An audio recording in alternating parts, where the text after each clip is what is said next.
Au cours de la nuit de ce samedi 3 janvier 2026, le monde s'est réveillé face à des images jusqu'alors impensables. Des explosions ont retenti à Caracas. Des avions et des hélicoptères ont survolé la capitale vénézuélienne à très basse altitude.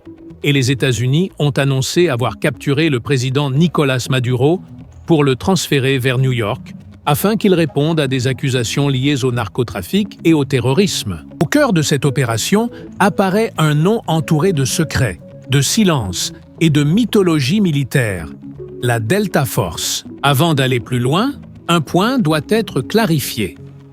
De nombreux détails tactiques de ce qui s'est produit cette nuit-là demeurent inconnus. Et cela n'a rien d'inhabituel.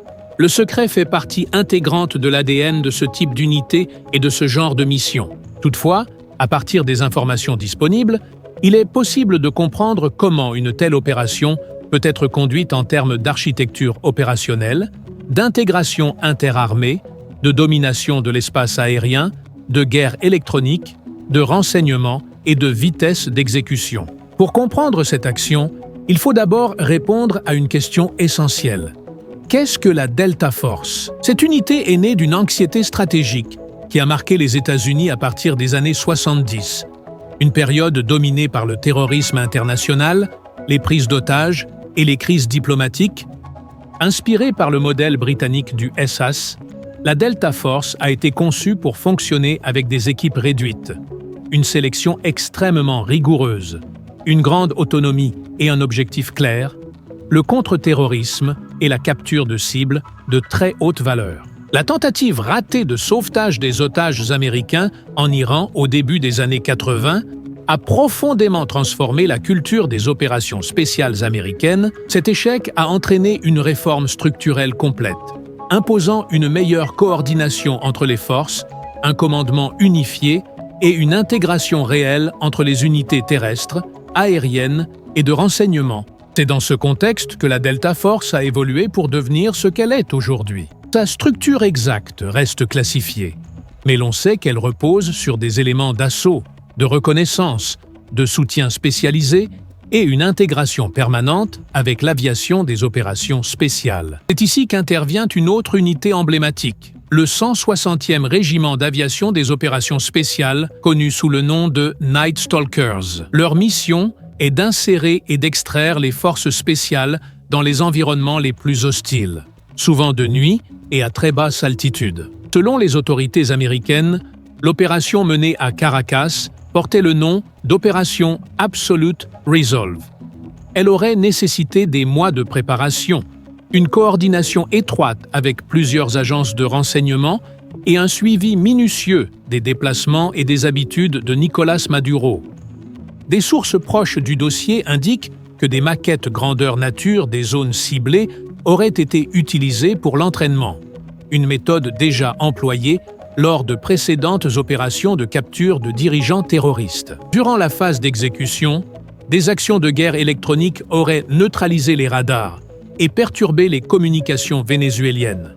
Des coupures d'électricité ciblées auraient également été déclenchées afin de désorganiser toute réaction coordonnée.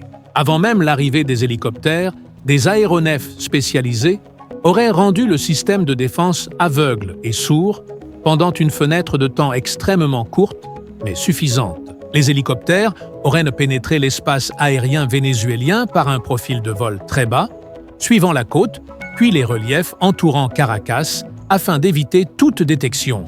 Plusieurs sites stratégiques auraient été neutralisés pour empêcher une réponse militaire rapide, notamment des installations militaires, des bases aériennes et des points logistiques clés.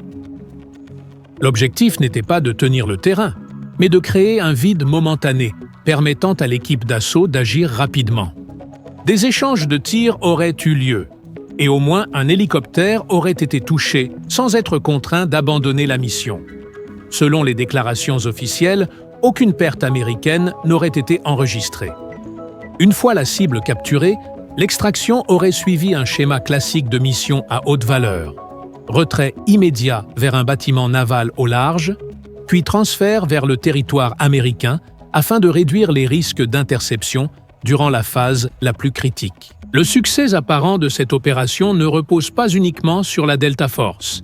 Il est le résultat d'un écosystème complet, combinant renseignements humains, surveillance technologique, domination aérienne, guerre électronique, cybercapacité et coordination interarmée. Chaque élément joue un rôle précis pour créer, pendant quelques minutes, un environnement où l'adversaire est lent, désorganisé et incapable de réagir efficacement. C'est précisément ce qui alimente la légende de la Delta Force. Le public ne voit que le résultat final, jamais les mécanismes invisibles, les itinéraires, les soutiens internes ou les décisions prises en amont. Militairement, cette opération illustre une réalité fondamentale. Lorsque les États-Unis décident d'employer l'ensemble de leurs capacités dans une mission ciblée, ils peuvent ouvrir une fenêtre d'action même dans un environnement fortement défendu, agir, puis disparaître avant que l'adversaire ne reprenne le contrôle de la situation. La Delta Force n'est donc pas un outil isolé, mais la pointe visible d'un système beaucoup plus vaste, conçu pour frapper vite, précisément, et laisser derrière lui plus de questions que de réponses.